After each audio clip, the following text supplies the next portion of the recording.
Historicamente, a separação entre quem pensa e quem executa nunca foi uma casualidade natural, mas uma engenharia social construída para sustentar privilégios de classe e modelos econômicos. Na Grécia Antiga, a aristocracia fundamentava sua estrutura política na exclusão sumária de quem exercia o trabalho braçal. Aristóteles, em sua obra A Política, formalizou expressamente a ideia de que o esforço físico degrada a mente, tornando o indivíduo incapaz de exercer a virtude, a razão e a cidadania. Essa premissa de que o corpo que produz não pode ser o corpo que raciocina atravessou os séculos e se metamorfoseou. Com o advento da Revolução Industrial e a subsequente consolidação do Taylorismo no início do século XX, essa divisão ganhou contornos de ciência produtiva. Frederick Taylor desenhou um modelo de trabalho baseado na fragmentação extrema das tarefas, retirando deliberadamente do trabalhador o conhecimento sobre o processo global de produção para concentrá-lo nas mãos da gerência.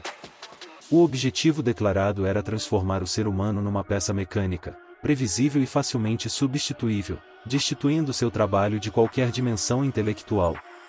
O que se convencionou chamar contemporaneamente de trabalho braçal ou sem qualificação carrega o peso dessa herança histórica.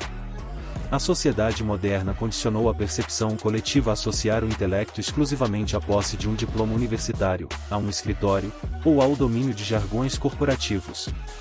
No entanto, a observação fria da dinâmica do trabalho fora do escritório revela uma realidade completamente distinta. O cotidiano de um entregador de aplicativo ou de um profissional da limpeza urbana exige um nível de processamento cognitivo, tomada de decisão em tempo real e inteligência espacial que desafia a noção simplista de trabalho puramente mecânico. Não é a mera aplicação de força física sobre pedais ou guidões, mas uma equação contínua de gerenciamento de risco. Trata-se de calcular constantemente trajetórias de veículos erráticos, prever o comportamento imprevisível de pedestres, antecipar variações microclimáticas, administrar a física do equilíbrio sob carga pesada e redefinir rotas instantaneamente diante de bloqueios ou perigos iminentes. Essa tomada de decisão ocorre em milissegundos, sob o desgaste fisiológico da exaustão e a pressão de algoritmos que punem o menor atraso. Da mesma forma, o trabalho de conservação e higiene dos espaços públicos exige uma leitura analítica do ambiente que passa invisível para quem apenas transita pelas calçadas. Mapear o fluxo de resíduos de uma cidade, antecipar pontos de contaminação, calcular o tempo de execução diante da imprevisibilidade do trânsito e ajustar estratégias de logística humana sob sol escaldante ou tempestades exige capacidade de adaptação, estratégia e rigor metodológico. A diferença entre essa inteligência e a inteligência acadêmica não está no grau de complexidade, mas na ausência de margem para o erro. Enquanto no ambiente corporativo um equívoco pode ser corrigido com uma nova reunião ou uma revisão de relatório, no chão da rua a falha de julgamento resulta em atropelamento, lesão física grave ou contaminação biológica.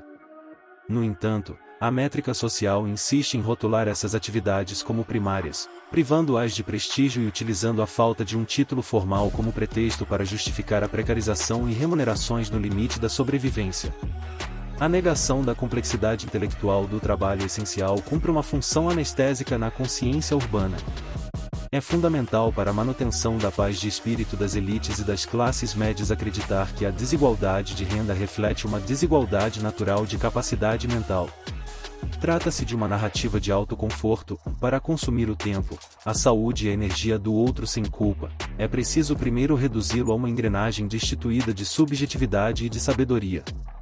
O sistema econômico atual exige um ritmo de aceleração, disponibilidade total e instantaneidade que colide frontalmente com os limites biológicos do corpo humano e com a capacidade de regeneração das estruturas urbanas. A ilusão da conveniência imediata, em de que um produto pode surgir na porta de casa com um clique ou que a sujeira de milhões de pessoas pode desaparecer antes do amanhecer, depende de uma extração predatória e contínua do tempo e da integridade física da base trabalhadora.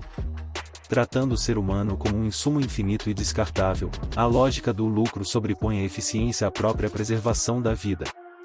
Um sistema que necessita invisibilizar e desgastar de forma irreversível as próprias mãos que o sustentam para continuar funcionando é uma estrutura que opera em contagem regressiva, demonstrando que a promessa de progresso contínuo sobre o asfalto é apenas a aceleração segue em direção ao seu próprio limite. Reconhecer a sofisticação cognitiva inerente ao trabalho essencial é, portanto, mais do que um ato de justiça histórica, é um pressuposto ético urgente para desmantelar a ilusão de superioridade que sustenta o privilégio de classe. Enquanto a sociedade insistir em ocultar sob o rótulo da falta de qualificação a inteligência viva que molda, limpa e movimenta as cidades, continuará refém de um modelo insustentável que consome corpos em nome da conveniência imediata.